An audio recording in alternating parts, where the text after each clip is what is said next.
Counterculture, Fashion and Music by Ali Resio. In the 1950s, the ideal woman was fair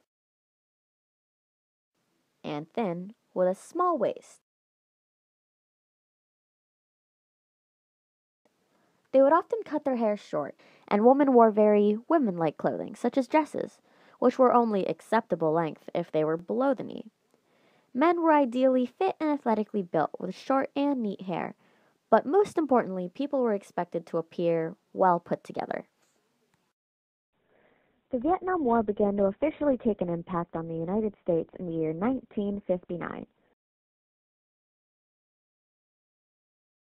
The large generation gap between the young and the old had never been so large, thus causing conflict and the inability to communicate or understand the opposite side.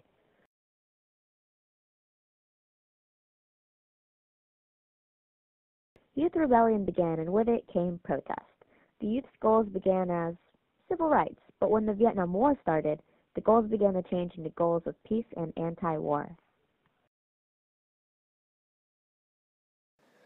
This caused the formation of the counterculture, a separated group heavily focused on peace and equality. The counterculture rebelled against society's norms as well as the government because of the government's reluctance to end the Vietnam War.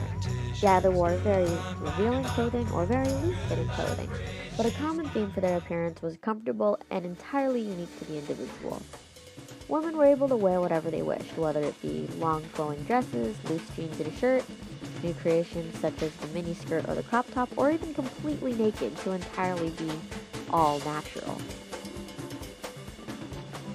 Men wore very loose clothing as well, but essentially they wore whatever they could get their hands on because the counterculture was not heavily based on physical appearance like the majority of society was back then.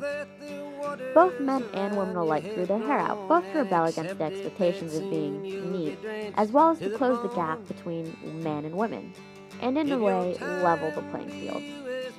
Thus, women grew their hair out long as well. Their clothing also tended to be very bright, busy, and colorful.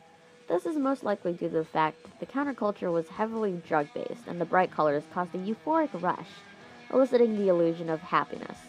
A common theme was flower power, and flowers are often seen to be the symbols of the counterculture, along with the peace symbol, because of its delicate nature. The flower was often found on their clothing or in their hair because of their belief of nature being a powerful force in life.